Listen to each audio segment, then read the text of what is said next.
Colonization didn't just change our systems of living, it changed what we admire, believe, trust, aspire to, and what we consider normal. There are still many things across Africa that reveal how colonial ideas still shape our thinking as Africans. A lot of it is perpetuated through laws, but most of it is through standards, preferences, aspirations, and assumptions. The things we admire, the things we dismiss, the way we define beauty, the way we define success. And in that sense, decolonizing our minds means questioning all of the thinking frameworks that we inherited from colonial systems and asking whether they actually serve us. We're not here to gang up on and reject everything Western. That's not realistic. We are just here, and I repeat, to question beliefs, assumptions, standards, preferences. I believe that's where liberation begins. So let's begin. I'm going to address a few of the points I made in this short video that went viral. This video made me realize that a movement is needed to gather thoughts around this topic. Let's start with the beauty standards because it's one of the easiest places to see the issue. Across much of Africa, natural afro hair is often considered less professional than straight hair. Even for men, growing out their hair is still frowned upon. Dreadlocks are still a debate.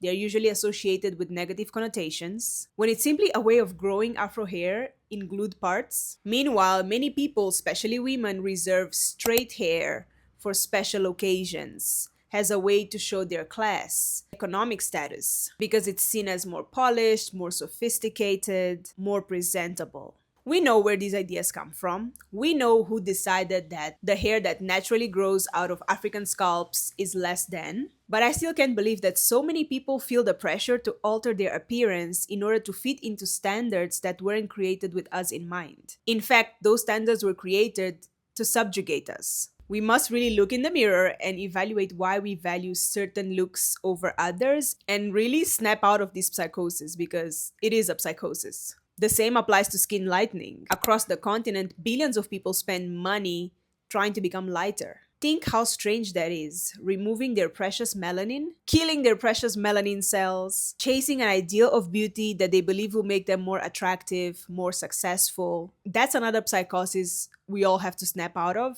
As Africans, majority of us are brown skin. That is something that we can definitely collectively snap out of if we really want to. Another thing I've noticed is that many of us Africans have the habit to celebrate our culture only in special occasions. Traditional clothing coming out for weddings, cultural events, national holidays, photo shoots. Traditional dances appear during ceremonies. Traditional languages are used to speak with elders, sometimes during those ceremonies. Meanwhile, everyday life looks completely different. Our everyday lives are a shadow of Western ideals. What's interesting is that Western culture is rarely described as culture.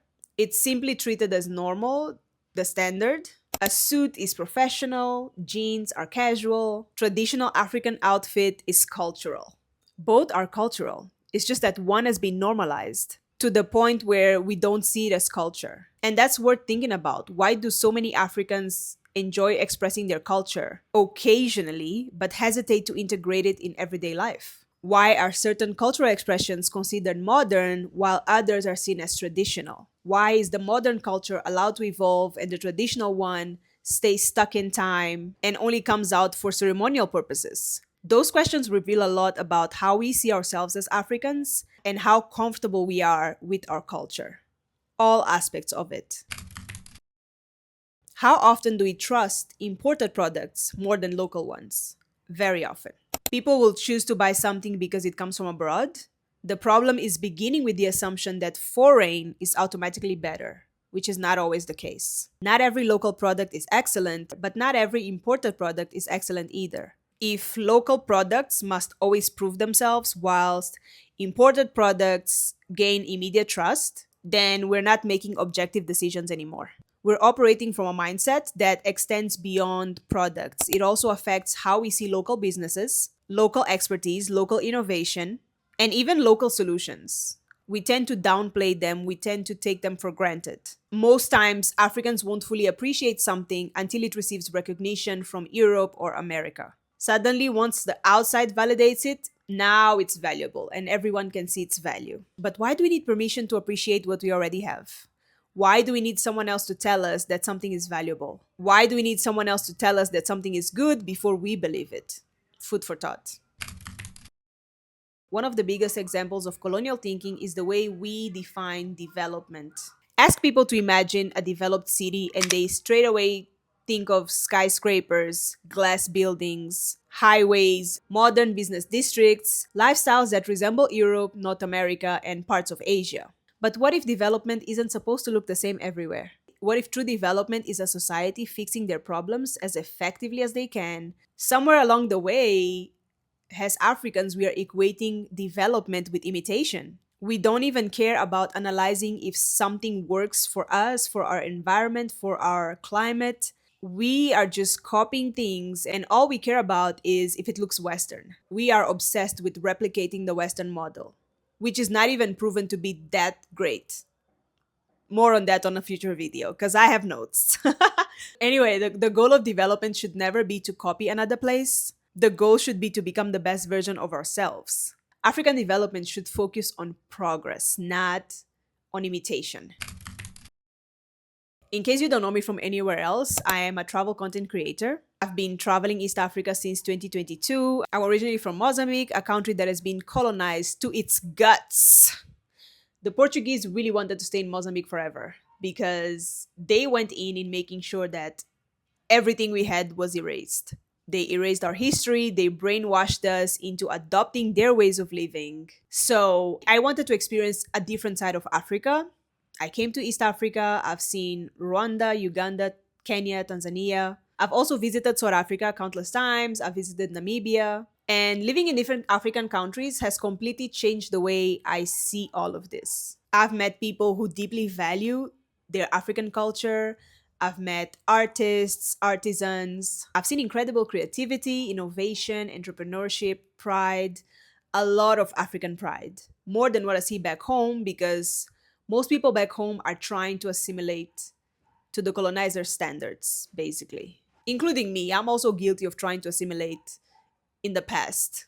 And throughout my travels, I've also seen the opposite of African pride. I've seen people who measure their success by how closely their life resembles their colonizers, basically. I've seen people that believe sophistication means becoming less African instead of becoming more Afrocentric and more confident in their Africanness. What strikes me the most is that many of the things we Africans overlook about our culture are the exact things that travelers from all over the world come to see and experience. Visitors find it fascinating.